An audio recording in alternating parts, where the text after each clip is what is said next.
తదుపరి వృషభ రాశి. వృషభ రాశికి ఈ వారం చాలా అనుకూలంగా ఉంది. గృహారంభం చేయగలుగుతారు.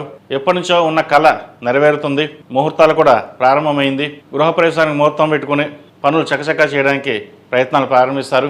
అదేవిధంగా ఉద్యోగంలోనూ వ్యాపారంలోనూ వీరు సానుకూల పరిస్థితులు గోచరిస్తోంది.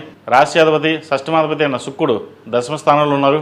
వ్యయాధిపతి సప్తమాధిపతి అయిన కుజుడు భాగ్యంలో ఉన్నారు. భూ సంబంధించిన వ్యవహారాలు సానుకూలంగా ఉంటుంది. రియల్ ఎస్టేట్ రంగంలో ఉన్న వారికి, కాస్మెటిక్స్, బ్యూటీషియన్స్, సినీ కళా రంగాల వారికి చాలా అనుకూలంగా ఉంటుంది. హోటల్ మేనేజ్మెంట్ చేసే వారికి అనుకూలంగా ఉంది. అడ్మినిస్ట్రేషన్ రంగంలో వారికి చాలా అనుకూలంగా ఉంది చెప్పచ్చు. ప్రతి విషయాన్ని క్షుణ్ణంగా పరిశీలించుకుని ముందుకు వెళ్తారు. రావాల్సిన బెనిఫిట్స్ ఏవైతే ఉన్నాయో అవి వస్తాయి. అయితే రావాల్సిన ధనం ఎంత వస్తుందో ఖర్చులు కూడా అలాగే ఉంటుంది. అవి శుభకార్యాలకే ఖర్చు పెడతారు. ప్రతి విషయాన్ని క్షుణ్ణంగా పరిశీలించుకున్నాకే నిర్ణయాలు తీసుకోండి. ఎవరు ఎన్ని చెప్పినా సరే మీ నిర్ణయం ఏదైతే ఉందో అది నిర్ణయించుకున్నాకే ముందుకు వెళ్ళండి. అది వృత్తి ఉద్యోగాలు కావచ్చు, శుభకార్యాలు కావచ్చు, వ్యాపారాలు కావచ్చు, ఏదైనా సరే నిర్ణయం మటుకు మీదై ఉండాలి. బంగారు ఆభరణాలు కొనుగోలు చేస్తారు. వివాహాది శుభకార్య విషయాలు ఘనంగా నిర్వర్తించాలని ప్రయత్నాలు చేస్తారు. ఇంట్లో ఉన్న సంతానానికి మంచి సంబంధం కుదురుతుంది. అదేవిధంగా ద్వితీయ పంచమాధిపతి అయిన బుధుడు దశమ స్థానంలో ఉన్నారు. మాట చాక్యశక్యంతో 10 మందిని మెప్పించగలుగుతారు. అయితే ఒక్కొక్కసారి ఎవరో అన్న మాటలకి అది బాధపడడం, ఎందుకు ఇలా మనకి జరుగుతుంది, మనం అన్నీ బాగానే చేస్తున్నాం, అంత కష్టపడుతున్నాం, మనల్ని ఎందుకు అంటున్నారు, మనల్ని ఎందుకు టార్గెట్ చేస్తున్నారు అనే ఆలోచన కూడా వస్తుంది. మీరు ఎటువంటి ఇబ్బంది పడాల్సిన అవసరం లేదు. లాభస్థానంలో శని బలంగానే ఉన్నారు. వ్యయస్థానంలో వ్యయాధిపతి అయిన సప్తమాధిపతి అయిన కుజుడు భాగ్యంలో ఉన్నారు. ఖర్చులు ఎంత ఉంటాయో రాబడి కూడా అలాగే ఉంటుంది. అది మంచి తరుణం. ఎందుకంటే మనం ఖర్చు పెడతామంటే ముందు డబ్బులు రావాలి. కాబట్టి ధనాదాయం పెరుగుతుంది. ఈ రాశివారు ప్రతిరోజు ప్రతినిత్యం దక్షిణామూర్తి స్తోత్రాన్ని పఠించడం చెప్పదగినది.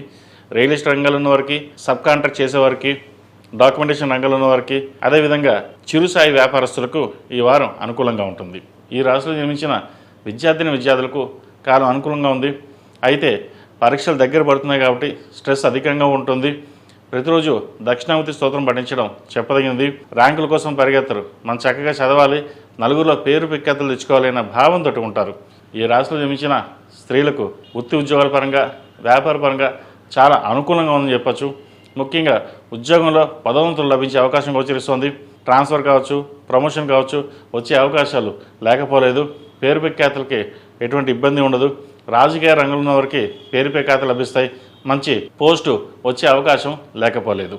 అదేవిధంగా వృత్తి ఉద్యోగాల పరంగా చేస్తున్న వారికి మానసిక ఒత్తిడి అనేది ఏర్పడుతుంది. ఎంత ఒత్తిడి ఉన్నా కూడా అది పక్కన పెట్టి మన పని కర్తవ్యం నిర్వర్తించాలి, మన పని మనం చేసుకుపోవాలి, పక్క వాళ్ళతో మన సంబంధం లేని భావంతో ఉంటారు.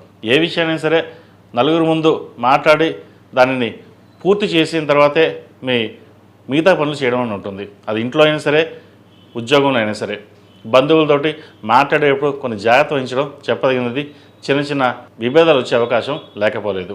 ఈ రాశివారు ప్రతిరోజు ప్రతినిత్యం నువ్వుల నూనెతో దీపారాధన చేయడం చెప్పదగిన సూచన. అదేవిధంగా కాలుపై రుపు మెడలో వేసుకోవడం చెప్పదగిన సూచన. ఈ రాశిలో జన్మించిన వారికి కలిసి వచ్చే సంఖ్య 2, కలిసి వచ్చే రంగు గోల్డ్ కలర్. ఏదైనా పని మీద బయటకు వెళ్ళేటప్పుడు శుక్రవారం కానీ ఆదివారానికి కానీ వెళ్ళండి, మంచి ఫలితాలు సంప్రాప్తిస్తాయి. తదుపరి మిథున రాశి.